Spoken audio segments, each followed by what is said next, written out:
പ്രേക്ഷകർക്ക് ഓർമ്മയുണ്ടാവും ഈ എ പത്മകുമാർ പിടിയിലാകുന്നതിന് മുമ്പ് പറഞ്ഞ ആ രണ്ട് വാക്കുകൾ, ദൈവതുല്യർ, ഞാൻ ദൈവതുല്യമായി കാണുന്ന ആളുകൾ തെറ്റ് ചെയ്താൽ എനിക്ക് എന്ത് ചെയ്യാൻ സാധിക്കുമെന്ന്. അതിനുശേഷം പിടിയിലായതിനു ശേഷം പത്മകുമാർ നൽകിയ SITക്ക് മുന്നിൽ നൽകിയ വളരെ പ്രധാനപ്പെട്ട രണ്ടാമത്തെ മൊഴി, ഇതൊക്കെ ഒരു കൂട്ടുത്തരവാദിത്തമാണ്, ഞാൻ ഒറ്റയ്ക്ക് ഒന്നും ചെയ്തിട്ടില്ല എന്ന് പറയുന്നു.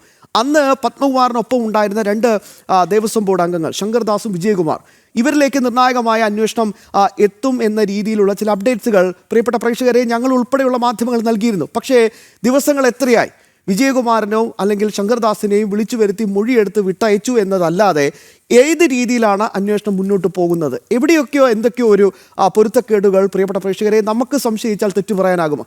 അന്വേഷണം എവിടെയൊക്കെയോ എത്തി നിൽക്കുകയാണോ എന്ന വളരെ പ്രധാനപ്പെട്ട സംശയമാണ് അയ്യപ്പ ഭക്തർ അടക്കമുള്ളവർ ഇപ്പോൾ ചൂണ്ടിക്കാണിക്കുന്നത്. ഹൈന്ദവ സംഘടനകളും ഇക്കാര്യം കൃത്യമായി തന്നെ ചൂണ്ടിക്കാണിച്ചിട്ടുണ്ട്. നമുക്കത് വിലയിരുത്തണം.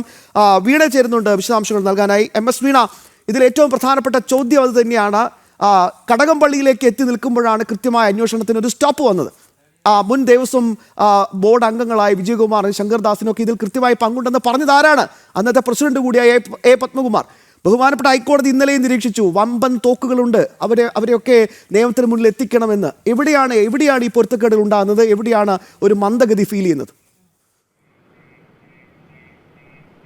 ശ്യാംബാബു, ശബരിമല സ്വർണ്ണ കവർച്ച കേസിന്റെ അന്വേഷണത്തിനായിട്ട് കാലാവധി നീട്ടി അപേക്ഷയൊക്കെ നൽകിയിരുന്നു ഈ പ്രത്യേക അന്വേഷണ സംഘം. അതിൽ 6 ആഴ്ച സമയം കൂടി കോടതി നൽകിയിട്ട് പോലും മറ്റൊരു നടപടിക്രമങ്ങളിലേക്ക് നടന്നിട്ടില്ല എന്ന് പറയേണ്ടി വരും. കാരണം അതിനു മുമ്പ് വരെ നടപടികൾ നമ്മൾ പരിശോധിച്ചു കഴിഞ്ഞാൽ ആദ്യഘട്ട അന്വേഷണമൊക്കെ വളരെ വേഗത്തിൽ നടക്കുകയും പ്രതികളുമായി ബന്ധപ്പെട്ടുള്ള നടപടിക്രമങ്ങൾ പൂർത്തിയാക്കി പ്രതികളെ വേഗത്തിൽ കണ്ടെത്തുകയും അറസ്റ്റ് അടക്കമുള്ള നടപടിക്രമങ്ങൾ വേഗത്തിലായിരുന്നു നടന്നിരുന്നത്. എന്നാൽ പത്മകുമാറിനെ അറസ്റ്റ് ചെയ്തതിനു ശേഷം മറ്റൊരു പ്രതിയിലേക്ക് ഇതുവരെ എത്തിയിട്ടില്ല എന്നുള്ളതാണ്. പത്മകുമാർ ദൈവതുല്യരെ കുറിച്ച് പറയുന്നുണ്ട്. കടകംപള്ളി സുരേന്ദ്രൻ ഇതുമായി ബന്ധപ്പെട്ട പങ്കിനെ കുറിച്ചുള്ള മൊഴികളടക്കം നൽകി എന്നുള്ള വിവരങ്ങൾ പുറത്തു വന്നിട്ട് പോലും കടകംപള്ളിക്ക് ഒരു നോട്ടീസ് പോലും ഇതുവരെ നൽകിയിട്ടില്ല എന്നുള്ളതാണ്.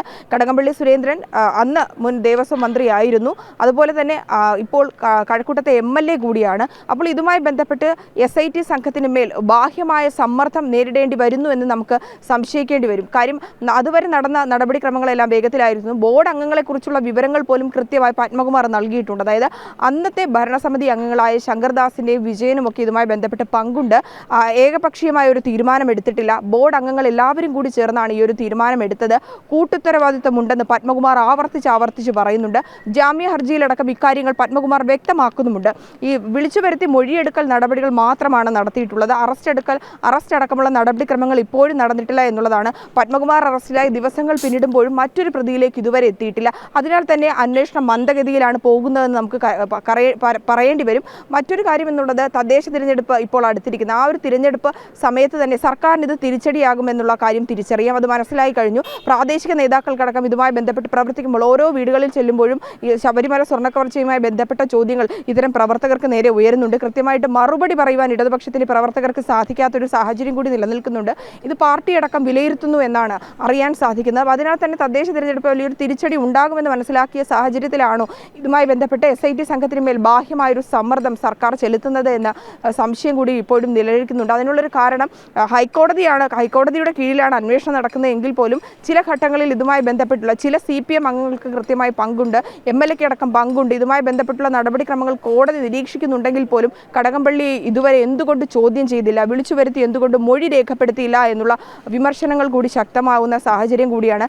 ഇതുമായി ബന്ധപ്പെട്ട് ശബരിമല സ്വർണ്ണക്കവർച്ചയുമായി ബന്ധപ്പെട്ട് ബോർഡ് അംഗങ്ങളെയും ഒപ്പം തന്നെ സ്പോൺസറായ ഉണ്ണികൃഷ്ണൻ പോറ്റിയും കേന്ദ്രീകരിച്ചുള്ള അന്വേഷണം മാത്രമാണ് നടക്കുന്നത്. ആദ്യഘട്ട അന്വേഷണത്തിലടക്കം ഉണ്ണികൃഷ്ണൻ പോറ്റിയും ഇതുവരെ അറസ്റ്റിലായിട്ടുള്ള മുരാരി ബാബു, അതുപോലെ തന്നെ N വാസു, സുധീഷ് കുമാർ, പത്മകുമാർ, ഇത്തരത്തിലുള്ള പ്രതികളൊക്കെ ഈ ബോർഡ് അംഗങ്ങളിലൊക്കെ മുൻ അഡ്മിനിസ്ട്രേറ്റീവ് ഓഫീസറായിരുന്നു. ഇവരൊക്കെ നൽകുന്ന മൊഴികളിലടക്കം പറയുന്നുണ്ട് ഉന്നതർക്ക് പങ്കുണ്ടായിരുന്നു എന്ന് വ്യക്തമായി ആവർത്തിച്ച് പറയുമ്പോഴും സാമ്പത്തിക ഇടപാടുകളടക്കം പരിശോധിച്ചുകൊണ്ടുള്ള നടപടിക്രമങ്ങൾ നടക്കുമ്പോൾ പോലും ഉന്നതരിലേക്ക് എത്തുന്നില്ല. ഇപ്പോൾ നൽകിയ, അതായത് കാലാവധി കഴിഞ്ഞിട്ടും അന്വേഷണ സമയം കൂടുതൽ നൽകണമെന്ന് നൽകിയ അപേക്ഷയിൽ പോലും SIT സംഘം പറയുന്നത് ഉന്നതരിലേക്ക് അന്വേഷണം എത്തേണ്ടതുണ്ട്. അതായത് ഈ സ്വർണം പൂശുന്നതിനുമായി ബന്ധപ്പെട്ട് ഇവിടെ നിന്ന് ശില്പങ്ങൾ ഇളക്കി ബംഗളൂരുവിലേക്ക് കൊണ്ടുപോകുന്നു. ആ പണികൾ കഴിഞ്ഞതിന് ശേഷം പല വീടുകളിലും ഉന്നതരുടെ വീടുകളിലും അത് എത്തിച്ച് പൂജ നടത്തിയ ഒരു സാഹചര്യം കൂടി ഉണ്ടായിരുന്നു. അത്തരത്തിലുള്ള കാര്യങ്ങളൊക്കെ നമ്മൾ അറിഞ്ഞതാണ്. അതായത് സിനിമാ നടൻ ജയറാമിൻ്റെ വീട്ടിലടക്കം ജയറാം അടക്കം ഇത്തരത്തിലുള്ള പൂജയിൽ പങ്കെടുത്തു എന്നുള്ള വിവരങ്ങൾ പുറത്തു വന്നു. മറ്റ് ഇതര സംസ്ഥാനത്ത് ഉള്ള പലതരത്തിലുള്ള വ്യവസായികളുടെ വീട്ടിലും ഉന്നതരുടെ വീട്ടിലുമൊക്കെ ഇതുമായി ബന്ധപ്പെട്ടുള്ള പൂജകൾ നടന്നു എന്ന് ഉണ്ണികൃഷ്ണൻ മൊഴി നൽകിയിട്ടുണ്ടെന്നും അന്വേഷണ സംഘത്തിൽ നിന്ന് നമുക്ക് വിവരം ലഭിച്ചതാണ്. എന്നാൽ അവരെയൊന്നും ഇതുവരെ കണ്ടെത്തിയിട്ടില്ല. അവരിപ്പോഴും കാണാമറയത്താണ്. അത്തരം ഉന്നതർ എന്ന് ആവർത്തിക്കുന്നതല്ലാതെ ഉന്നതരെ ഇതുവരെ കണ്ടെത്താൻ കഴിഞ്ഞിട്ടില്ല. ഇതുമായി ബന്ധപ്പെട്ട് ഹൈക്കോടതിയടക്കം വിവരങ്ങൾ ചോദിക്കുമ്പോൾ പോലും, അതായത് രണ്ടാഴ്ച കാലയളവിലാണ് ഇതുവരെ നടന്നിട്ടുള്ള അന്വേഷണ റിപ്പോർട്ട് കോടതിയിൽ സമർപ്പിക്കുന്നത്. ആ കോടതിയിൽ സമർപ്പിക്കുമ്പോൾ പോലും പത്മകുമാറിൽ നിൽക്കുന്നു. പത്മകുമാറിൽ നിന്ന് മറ്റു പ്രതികളിലേക്ക് ഇതുവരെ അന്വേഷണ സംഘത്തിന് എത്താൻ സാധിച്ചിട്ടില്ല എന്നതാണ് വാസ്തവം. അതിനാൽ തന്നെയാണ് നമുക്ക് ആവർത്തിച്ച് വ്യക്തമായി പറയുവാനും സാധിക്കും, അന്വേഷണം മന്ദഗതിയിലാണ് പോകുന്നത്. അതിന് കാരണം ബാഹ്യമായിട്ടുള്ള ഇടപെടൽ ഉണ്ടോ എന്നുള്ള സംശയവും ബലപ്പെടുന്നത്.